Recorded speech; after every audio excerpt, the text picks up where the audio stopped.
오늘의 토라 포션 창세기 41장 39절에서 52절까지의 말씀입니다. 같이 한 목소리로 봉독하시겠습니다. 요셉에게 이르되 하나님이 이 모든 것을 내게 보이셨으니 너와 같이 명철하고 지혜 있는 자가 없도다. 너는 내 집을 다스리라. 내 백성이 다 내 명령에 복종하리니 내가 너보다 높은 것은 내 왕좌뿐이니라. 바로가 또 요셉에게 이르되 내가 너를 애굽 온 땅의 총리가 되게 하노라 하고 자기의 인장 반지를 빼어 요셉의 손에 끼우고 그에게 세마포 옷을 입히고 금사슬을 목에 걸고 자기에게 있는 버금 수레에 그를 태우매 무리가 그의 앞에서 소리 지르기를 엎드리라 하더라. 바로가 그에게 애굽 전국을 총리로 다스리게 하였더라. 바로가 요셉에게 이르되 나는 바로라. 애굽 온 땅에서 내 허락이 없이는 수족을 놀릴 자가 없으리라 하고 그가 요셉의 이름을 사브낫 바네아라 하고 또 온의 제사장 보디베라의 딸 아스낫을 그에게 주어 아내로 삼게 하니라. 요셉이 나가 애굽 온 땅을 순찰하니라. 요셉이 애굽 왕 바로 앞에 설 때에 30세라. 그가 바로 앞을 떠나 애굽 온 땅을 순찰하니 7해 풍년에 토지 소출이 심히 많은지라. 요셉이 애굽 땅에 있는 그 7년 곡물을 거두어 각 성에 저장하되 각 성읍 주위의 밭의 곡물을 그 성읍 중에 쌓아두매 쌓아둔 곡식이 바다 모래같이 심이 많아 세기를 그쳤으니 그 수가 한이 없음이었더라. 흉년이 들기 전에 요셉에게 두 아들이 나되 곧 온의 제사장 보디베라의 딸 아스낫이 그에게서 낳은지라. 요셉이 그의 장남의 이름을 므낫세라 하였으니 하나님이 내게 내 모든 고난과 내 아버지의 온 집 일을 잊어버리게 하셨다 하며 차남의 이름을 에브라임이라 하였으니 하나님이 나를 내가 수고한 땅에서 번성하게 하셨다 함이었더라. 아멘. 요셉은 구약에서 나타난 예수 그리스도의 가장 명확한 어떤 예표입니다. 그래서 그가 이제 이방으로 팔려가서 또 형들에게 그 미움을 받고 또 그 형들에게 죽임을 당할 뻔하다가 이방으로 팔려가서 이 애굽의 총리 대신이 된 이야기 가운데 우리가 오늘 이 말씀 또 오늘의 토라 포션에서 볼 수 있는 말씀은 예수 그리스도께서 또한 이 땅 가운데 오셔서 구원하시고 또 하나님의 나라를 이루어 가시는 것에 대한 하나의 예표로 이 요셉이 등장하는 것을 우리가 보게 됩니다. 그래서 오늘 그 꿈에 대한 아주 명확한 해몽과 또한 하나님께서 주신 지혜를 제시한 이 요셉에게 바로는 총리 대신을 맡기게 됩니다. 애굽의 모든 것을 다 다스리는 또한 애굽의 모든 그 재산을 다스리는 총리 대신이 되게 하죠. 그래서 바로는 계속해서 하나님을 인정합니다. 하나님이 이 모든 것을 내게 보이셨으니 라고 하나님을 인정하고 너와 같이 명철하고 지혜 있는 자가 없도다 라고 그 지혜의 근원이신 하나님에 대하여서 깊이 인정하고 또한 이해하는 그 왕으로 나타납니다. 왜냐하면 요셉도 이 그 바로 왕이 꿈을 해몽할 때 제가 해보겠습니다 라고 그 자신의 어떠한 그 공로만을 주장한 것이 아니라 하나님께서 해석은 하나님께 있습니다 라고 오직 하나님만을 높이고 하나님을 부끄러워하지 않고 그 말하자면 이방에 또한 그 이방신을 섬기는 또한 이방신의 아들이라고 일컬어지는 그 파라오에게 가서 자신의 하나님을 담대하게 증거합니다. 그리고 이것이 그저 자신의 어떤 입신양명을 위하여서 그러니까 이 감옥에서 빠져나오고 큰 상을 받고 하는 그러한 도구로만 이 일을 그가 받아들인 것이 아니라 하나님을 증거할 수 있는 기회로 그는 그 왕 앞에 섰던 것입니다. 사실 우리가 어떠한 일의 목적 또한 이것이 자기 자신만을 생각한다면 굳이 요셉이 하나님을 거론할 필요는 없었을 것입니다. 오히려 그것이 바로의 심기를 건드리는 일이 될 수도 있죠. 아주 절대 권력자에게 그 지역의 어떤 종교 또 그 나라의 어떤 그런 국가적인 그 신앙들을 다 무시하고 또한 그 신앙들을 지키고 있는 그 이교도들의 신앙을 지키고 있는 그 모든 뭐 제사장들, 술사들 앞에서 하나님의 이름, 여호와의 이름을 그렇게 높인다는 것은 그 자기 자신의 안위를 걱정하거나 아니면 이 일을 통해서 성공하겠다라고 하는 의미보다 더 그 하나님을 드러내는 데에 요셉이 주력하였던 것을 우리가 보게 됩니다. 그래서 우리가 하나님을 높이면 하나님께서 우리를 높여주시겠다고 말씀하십니다. 그래서 너희가 나를 부끄러워하면 나도 너희를 부끄러워할 것이요 너희가 나를 자랑하면 나도 너희를 자랑할 것이다 라고 말씀하시는 것이죠. 그래서 우리는 어느 때든지 하나님의 이름을 자랑할 수 있는 그 담대함, 또한 그 기회를 얻고 또한 그것을 선포할 수 있도록 언제나 준비되어 있고, 또한 그 때가 되면 언제나 주님의 이름을 높여야 할 것입니다. 그래서 요셉은 그때에 하나님의 이름을 높였기 때문에 하나님께서 요셉을 높여주셨고 요셉에게 그 지혜를 주셨고, 그 지혜에 감동되고 또한 그 지혜를 주신 하나님의 이름을 듣게 된 파라오가 이제 요셉에게 하나님을 인정하게 됩니다. 너의 하나님이 너에게 이러한 지혜를 주셨다. 뭐 38절에 보면 하나님의 영에 이와 같이 감동된 사람을 우리가 본 적이 있느냐라고 하면서 그 요셉의 하나님의 이름을 그렇게 높이죠. 그리고 그를 완전하게 신뢰하게 됩니다. 그리고 그 지혜의 사람인 요셉에게 무한한 신뢰를 베푸는데 세 가지의 그 총리가 되었을 때 세 가지의 선물을 주는데 인장 반지와 세마포 옷과 금 사슬입니다. 이 인장 반지라고 하는 것은 이제 그 소유권에 대한 선포이죠. 그러니까 우리가 무엇에 대해서 도장을 찍어 놓는다라고 하는 것은 그 약속, 언약을 뜻하는 것이고, 이것은 영적으로, 그러니까 바로가 준 어떤 선물이지만은 영적인 하나님께서 우리에게 주시는, 또 하나님의 사람들에게 주시는 그런 약속이기도 합니다. 그래서 인장 반지는 그와 같은 계약을 체결할 수 있는 권한을 주었다는 것입니다. 왕의 인장 반지라고 하는 것은 그 왕의 권한을 주었다고 하는 것인데요. 탕자가 돌아왔을 때, 탕자의 비유에서 탕자가 돌아왔을 때도 아버지가 자신의 인장 반지를 빼앗아 주죠.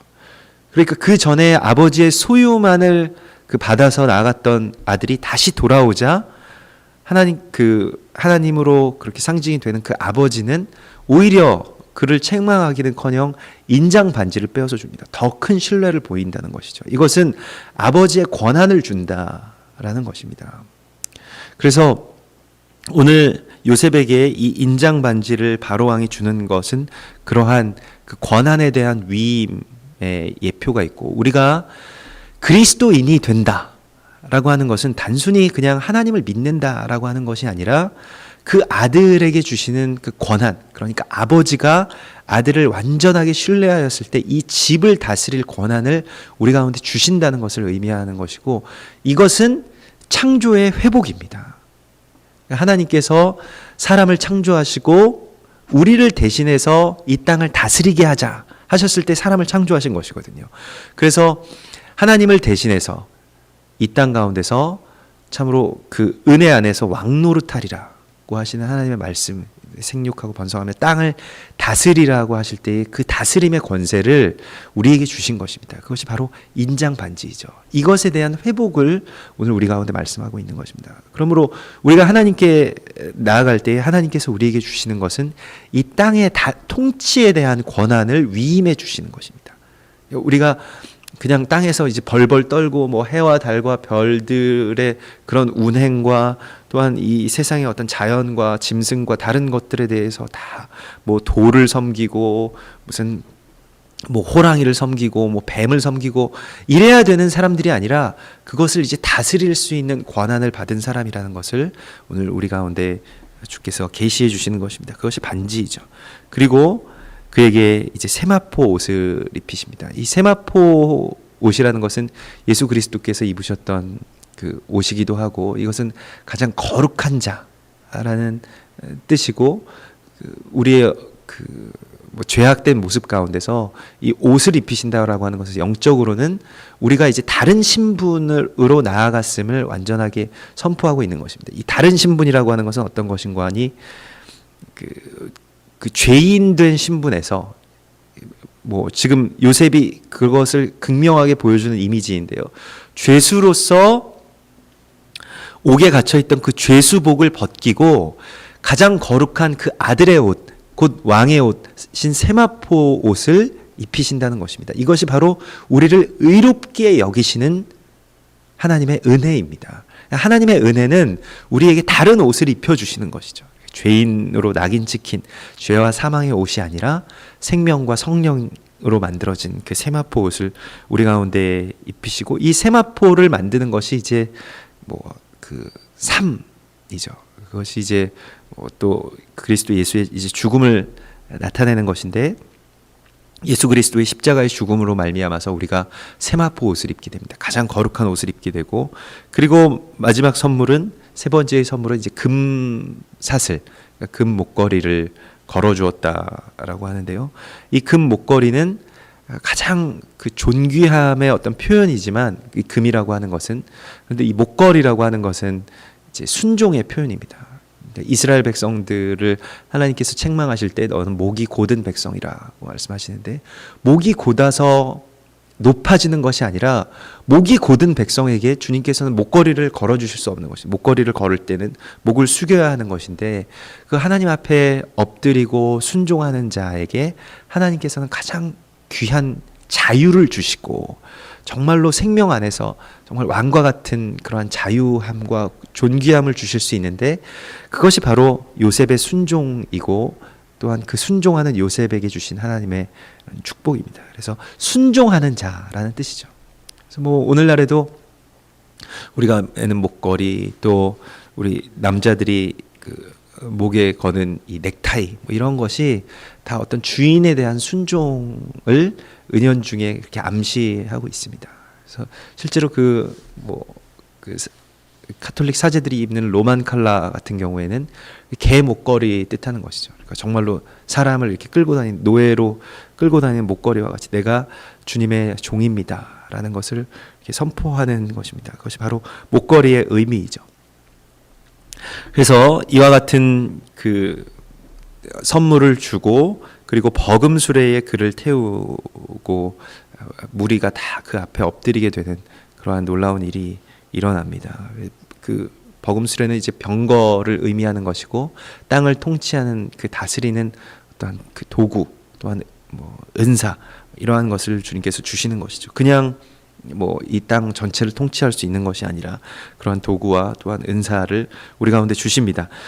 그래서 그의 이름을 이제 사브낫 바네아라고 하는데, 이 사브낫 바네아라고 하는 이름은 사실은 잘 해석이 되지 않습니다. 이것이 이제 그 라틴어 역본으로 번역될 때 이 문맥에 따라서 그냥 아주 그 뜻하지 않은 그런 단어 그 의미로 붙여 놓았는데요. 그러니까 오늘날 해석하는 단어들이 이 사브낫 바네아라는 그 이집트어를 하나님께서 들으신다, 하나님이 지혜를 주신 사람이다라고 그렇게 하는데, 그것은 그 본래 의미와는 전혀 다른 어떠한 완전한 의역입니다. 완전한 의역이라고 볼 수 있는데, 이 문맥 가운데에서 있는 의역인데, 그럼 사브낫 바네아라고 하는 그 말이 무엇이냐 했을 때, 많은 랍비들이 여기에 대해서 이제 해석하려고 하였는데, 결론적으로는 이제 여기에 그 대입할 만한 말이 없다라는 것이 사실은 결론이긴 한데, 그나마 그 조금씩 그 어떤 원어에 가까운 말을 이제 여러 특히 그 유대인 학자들이 이것을 이제 찾으려고 많이 노력을 하죠. 왜냐하면 요셉이라고 하는 인물은 그 이스라엘 역사에서 굉장히 중요한 인물이기 때문에, 그가 받은 이름의 의미와 또한 그의 아내와 그의 자녀들은 굉장히 중요한 영적인 의미를 또한 갖기 때문에 그렇습니다. 근데 사브낫 바네아라는 그 이름에 대하여서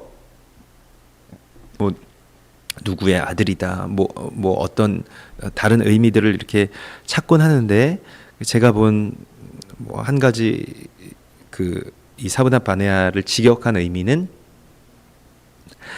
거룩한 안식을 가진 부자라는 뜻을 가지고 있습니다. 그러니까 그 거룩한 평안, 거룩한 그 샬롬을 가진, 거룩한 쉼을 가진 부자라는 뜻을 가지고 있습니다. 굉장히 독특한 이름인데, 그런데 이 거룩한 쉼이라는 것이 이제 성경에서 가장 중요하게 또한 강조하는 안식이죠. 이 안식을 주님께서 주시기 위한 그 모든 계획들이 바로 구원입니다. 그러니까 구원이라고 하는 것은 안식을 주시기 위한 하나님의 일이죠. 하나님께서 우리 가운데 일곱째 날에 쉬셨을 때에 모든 세상을 창조하시고 쉬셨을 때의 그 완전한 세상을 이 땅 가운데 주시기 위해서 주님께서 지금도 쉬지 않으시고 일하시는데, 그 안식일의 이제 주인이신 주님께서 우리에게 거룩한 쉼을 주시는데, 그 쉼을 주시는 자들이 그 갖게 되는 것이 바로 부요함입니다. 그 안식의 부요함을 우리가 갖게 되는 것이죠. 시편 23편의 고백처럼 여호와는 나의 목자이시니 내게 부족함이 없으리로다, 이렇게 고백하는 것이 바로 사브낫 바네아의 그러한 고백입니다. 이 말이 뭐 바로 왕이 이것을 지어 주었다고 해서 이 이름에 대한 어떤 폄하를 하는 경우가 있는데, 이것은 뭐 이방의 어떤 이름이다라고 해서 겸하는 경우가 있는데, 영적으로는 어떤 분명한 의미들을 다 가지고 있습니다. 그리고 또한 바로는 거기서 온의 제사장 보디베라의 딸 아스낫을 그에게 주어서 아내로 삼게 하는데요. 이 아스낫이라는 인물에 대해서도, 이 여인에 대하여서도 뭐 또 온의 제사장, 그 온이라는 어떤 도시에서 그 제사장직을 하고 있는 보디베라의 그 딸 아스낫이라고 하는 이 인물에 대하여서도 여러 가지 그 유대 전승들이 있습니다. 그가 실제로는 이 이집트인이 아니었다. 실제로는 그 야곱의 어떤 그 뿌리 가운데 있는 자이다. 뭐 야곱 예전에 그 디나가 하몰의 추장의 아들들에게 강간당한 사건이 있지 않았습니까? 근데 그때 강간당하여서 낳은 아이를 야곱이 목걸이를 메어서 쫓아냈는데, 그가 바로 이제 아스낫이 되었다. 이렇게 그런 전승들도 있습니다. 이것은 성경에 나온 이야기는 아니고 유대인들의 어떤 전승 가운데 하나이죠. 왜냐하면 지금 이 요셉과 아스낫 사이에서 낳은 자녀가 이제 므낫세와 에브라임이 되는데, 이 두 아들이 이스라엘의 그 지파 가운데서 가장 중요한 지파 중에 하나인 이 에브라임 지파가 된다는 것입니다. 이 에브라임 지파는 유다 지파 다음으로 번성하였고, 실제로 그 북이스라엘의 어떤 주류 지파가 되죠. 그러니까 지금 남유다와 북이스라엘이 훗날에 이제 갈리워지게 되고, 그 둘이 세력을 겨루게 되었을 때에 중요한 한 지파, 그러니까 이스라엘의 대표되는 지파들 중에 하나이고, 또한 에브라임은 이방의 예표입니다. 그러니까 그 이방 온 족속들의 예표가 되죠. 그래서 오늘 우리가 이 말씀 가운데서 이제 받을 수 있는 것은 그리스도 예수의 그 예표로서, 모델로서 이제 요셉의 이 모습들이 나오는데, 요셉이 이방 땅에서 이방 여인을 아내로 맞이하여서 아이를 낳았다라고 하는 것이 예수 그리스도께서 이방인들로 이루어진 그 교회를 맞이하여서 또한 그 자녀를 낳는 그러한 것으로 그렇게 해석을 하곤 합니다. 그래서 이제 이방 여인을 맞이한다라고 하는 것은 이제 이방의 교회, 지금 우리 교회를 상징하는 것이고, 또한 그의 두 자녀를 낳게 되는데, 첫 번째의 자녀가 므낫세이죠. 이 므낫세는 그 이전의 것들을 다 잊게 하시고 고통을 잊어버리게 해주시고 내 고난과 내 아버지의 온 집의 일을 잊어버리게 하셨다 하며, 그것이 므낫세입니다. 이것이 말하자면 그리스도 예수와 또한 이방의 신부인 교회가 잉태한 첫 번째의 아들이라고 할 수 있겠는데요. 고난을 잊어버리게 하고 아버지의 온 집의 일을 잊어버리게 하는, 그 고향의 일을 잊어버리게 하는 그것이 바로 므낫세, 잊은 바가 되었다라고 하는 그 므낫세인데, 그 교회사적으로는 이것이 이제 말하자면 우리가 알고 있는 두 교회, 그러니까 카톨릭을 의미합니다. 카톨릭은 예전의 일들을 다 잊게 했죠. 또 예전에 아버지의 집에서 있었던 일들, 그러니까 히브리적인 뿌리들을 다 잊어버리게 하고, 또한 그 이전에 받았던 고난들, 그러니까 초대교회의 성도들에게 그 가해졌던 모든 고난들을 또한 잊게 했습니다. 그것이 이제 뭐 그 콘스탄틴 그 황제가 행한 그 니케아 공의회에서 결정한 일들인데, 국교로 인정하되 그 이전에 있었던 히브리적인 뿌리들은 다 제거한다. 뭐 안식일, 그다음에 뭐 절기, 뭐 그러한 모든 것들을 다 제거한다라고 하는 것입니다. 그래서 그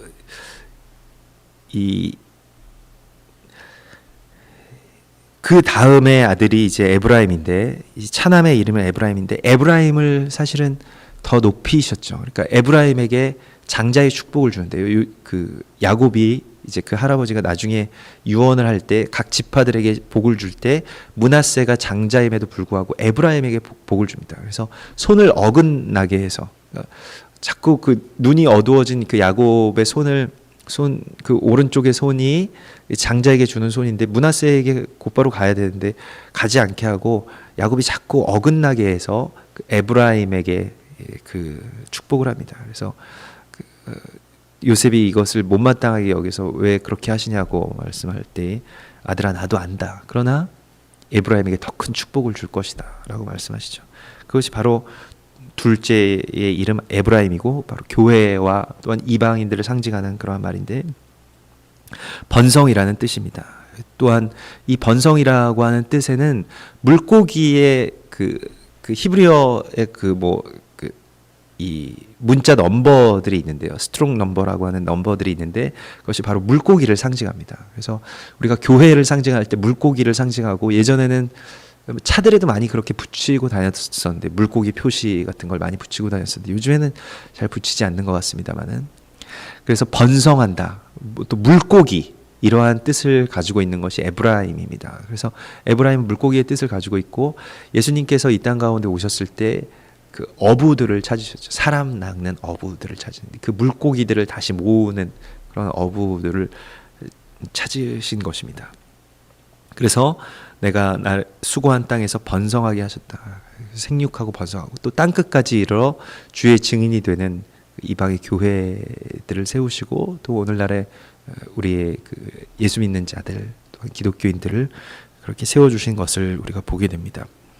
오늘 이 요셉의 이야기 속에서 우리는 예수님의 증거를 발견할 수 있고, 그 시편 81편 5절에 보면 그 하나님의 애굽 땅을 치러 나가셨던 때에 요셉의 족속 중에 이를 증거로 세우셨도다. 거기서 내가 알지 못하던 말씀을 들었나니라고 말씀하시는데요.